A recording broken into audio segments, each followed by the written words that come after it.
Ladies and gentlemen, today we're looking at Assassin's Creed Shadows PC port review. And right off the bat, you can already tell this is going to be something to really take a look at because we are in the middle of a cutscene in the beginning of the game and we are getting a massive stutter because the frame rate is actually capped to 31 FPS in all cutscenes. No matter how much FPS you get throughout the game, you're going to go ahead and every time a cutscene happens, you're going to be knocked right back down to 31 FPS or 30 FPS, regardless of what kind of settings you actually have active. This is an incredibly jarring experience, especially since we're getting nonstop stuttering throughout the entire 30 FPS mark. Even though things look pretty okay right now visually, motion-wise, things look pretty bad. And honestly, though, it does continue to get worse as you keep playing the game because when we get into combat, things also take a turn for the stutter. Now, in-game, we are playing at native resolution at 1440p on high settings. Ray tracing is set to only the hideout, so this is just pure native resolution, and we are well below the 60 FPS mark that I personally prefer to play games at. Although when a 7900 XT, my expectation would be the actual frame rate to be quite a bit higher than just 55 FPS while playing. We are seeing 9 gigs of VRAM being allocated, 7.2 gigs of VRAM being dedicated. We are also seeing a bit of a CPU bottleneck as well, even though the Intel PresentMon GPU busy line is showing pretty flat. But at some moments, in some cases, you do see that actual dip and actual spacing occur, which means we're seeing a CPU bottleneck. Regardless of all the amounts of, let's say, DRM applied to this game, it could run a lot smoother, but the CPU is in fact getting hammered. A 7700X shouldn't be dealing with something like this. It should be far better along terms of just having a better frame rate. Speaking of frame rate, prepare for those stutters, baby, because you're going to get a ton of them, especially during combat and especially while you have other enemies on the screen. Even though we're getting close to 60 FPS at some moments, we still get stutters every time we do some sort of action, whether it's a shader stutter or even something loading into the game. Every time an enemy shows up, you get a stutter. You want to do something cool? Guess what? Another stutter. And we're seeing that as well with Intel PresentMon's frame time, showing those dips and valleys between the 1% lows and the 99% average frame rate. Things aren't looking good at all so far, and this is just the very beginning of the game itself without any upscaling and no ray tracing. And no, we're not doing frame gen. I don't like to deal in fake frame rates, but let's continue. In terms of RAM being allocated, we are at 17 gigs of RAM being allocated and 8 gigs being dedicated, and we're still falling well below the 60 FPS mark. Every time we enter a new zone, another stutter. But things do in fact change a little bit as you keep playing and get into other sections. This is a very heavy area. That's why I wanted to showcase it. So let's see what else happens. So here we're going to be using FSR in quality mode, and we're going to go ahead and adjust the ray tracing to being hideout only and set to very high because we're not even in the hideout just yet. So with FSR quality, we're finally breaking the 60 FPS mark into 65 FPS, but of course that amount of frame rate compared to actually dropping the resolution by that much is incredibly limited. Even though we are seeing CPU usage being dropped a little bit from what we saw before, we're still getting in the 60 to 70 FPS mark when we should be in the 80 to 90s or even 100 FPS mark with this kind of resolution at 1440p with these kinds of settings. Even though the game looks good at some moments, we're still getting quite a bit of stutters through traversal while playing the actual game. Not a really good look overall, mind you. And then on top of that, as we go into different areas and cutscenes and loading sections, we also get another stutter as well. It would be one thing if the stutters were incredibly minimal throughout while playing the game, but we don't see that at all. Instead, we still get this. We are still dealing with the same amount of VRAM being allocated. So if you're on an 8GB card, my suggestion, you may have to lower texture resolution. So right now, though, we're going to test ray tracing to see how that looks. We're setting FSR to quality and specular reflections everywhere with ray tracing global illumination.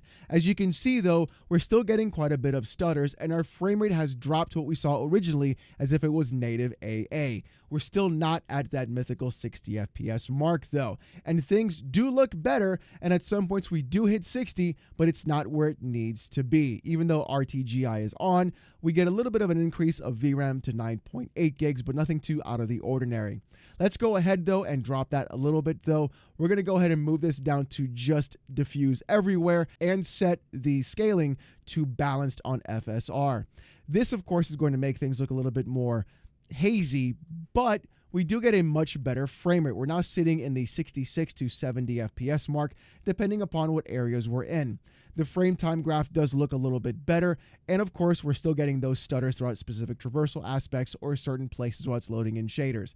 Really, not the best course of action. Although, for ray tracing, it does look pretty good. At the same time, though, the amount of actual upscaling required to have this kind of frame rate doesn't help. But as you can see, the stutters still continue in this game consistently. And honestly, it's a bit of a drag while you're playing it. And even then, with RTGI active and balanced upscaling, the more enemies on the screen, the lower your frame rate goes even further. I'm now dipping below 50 FPS with RTGI on, and we're now dealing with 45 FPS while having multiple enemies on screen. It is not a smooth experience overall. I don't know if it's because of how Ubisoft decides to use so many types of DRM on their games, or the fact that I have to connect to Ubisoft Connect to play this game and have to be always online while playing, or the fact that my CPU is still in the 50% utilization aspect throughout multiple cores and threads, some even going into the 60% usage, and the fact that we're still going through and having a lot of issues while playing the game and having multiple stutters, and then going to a 30 FPS lock while in a cutscene. I really fail to understand why so many game companies cannot get a PC port right at all. It's really insane to me when the dudes who made Kingdom Come Deliverance 2 can do it far better than anybody else could on a shoestring budget, and Ubisoft honestly can't. Really just gets the old noodles turning now, doesn't it? But in another section of the game, I wanted to go ahead and see what it would look like as we progressed even further.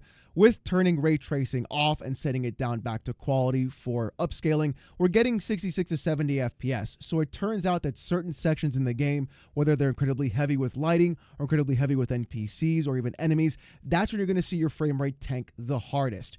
With upscaling on, though, with FSR and quality mode, though, and no ray tracing, we are getting in the upper 60s to 70 FPS mark. Would have been better if it was in the 80 to 90s. I would have been far more impressed, especially with how the game looks without ray tracing. It seems almost flat, and the shadows don't look as good with ray tracing actually on. This is like the one case that I would actually say playing with RT does in fact make quite a bit of a difference, especially with how shadows are used for global RT.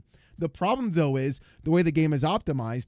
Adding RT to then using an upscaler to go ahead and go down to balanced or even performance to get a better frame rate to hit the target frame rate you're supposed to have in the first place doesn't bode well at all. The game is incredibly bloated, and the problem is that not only does it have issues with just relying on upscalers in general, it's also having other issues in terms of the fact that there's multiple layers of DRM. The game requires you to have a login, and on top of that, there's massive amounts of stutters everywhere you go. But if you really want to see how this game runs on lower end hardware, though, let's take a look at it on the Steam Deck. Now, on the Steam Deck, things are actually kind of weird. You can see the CPU usage at around 57 to 60% usage. At the same time, though, you're still going to get a lot of that stuttering happening. But we're pretty much set at a 30 FPS lock. Now, granted, I wouldn't prefer playing this at 30 FPS. On the deck, I'd prefer it at a 40 FPS personally. But even then, FSR is active, and the dynamic scaling resolution is set to 19% of 720p. Oh yeah, we're in that kind of a space right now, baby. But at the same time, though, it doesn't look bad and it plays somewhat well, even though as you cross into enemies, you get another massive stutter. We're seeing a CPU bottleneck, and the login for Linux does in fact work correctly, so you don't have to worry about that. This is a better version of most games that I've seen on the deck, but then again, it's not the gold standard of what I normally see with something like Kingdom Come Deliverance 2, which to me is what I expect from multi-million-dollar and billion-dollar companies like Ubisoft to put out, like Kingdom Come Deliverance 2, but instead we get this, which really is a bit concerning. We are still getting shader cache stutters throughout the entire game, and even though it does run decently well on the Steam Deck, I wouldn't recommend playing it like this. This game needs a lot of patches and a lot of work to actually play correctly. The stuttering is abhorrent. Things do not work correctly. You're required to have a login. I'm preaching on this, I know. Multiple layers of DRM. On top of that, ray tracing is basically required because in the hideout, you have to have ray tracing on. You can't simply just disable it altogether. So even if you don't have an RT card, you're going to be dealing with that in the hideout while you're getting your suits and armor active. So that's not fun either. This whole thing needs a lot of work in general. More options for us to disable ray tracing, more ability for us to scale actually the game better, and just better optimization overall. The bloat is going to be there from Ubisoft because they've always put in bloat on their PC ports of games. Why? I don't know. But the problem is that Ubisoft has to get these things right if they don't want to be bought up by another company like Tencent, which, by the way, things are going, it may not work out well at all. But that's my take on this entire thing. Let me know what you guys think in the comment section down below. Did you pick this up? Are you having the same issues? Are you having the same stutters as well? And let me know what you guys have done to probably figure it out on how to actually get this to run a little bit better on your PCs. If you guys want to see more of this kind of content, more PC port reviews, gaming news, Steam Deck videos, and live streams every Saturday night, 8:45 p.m. Eastern, subscribe. We're on our way to 79K. And I just want to say thank you guys so very much. With all that being said, though, thank you so much for watching. Hope you have a great one, and I'll see you next time.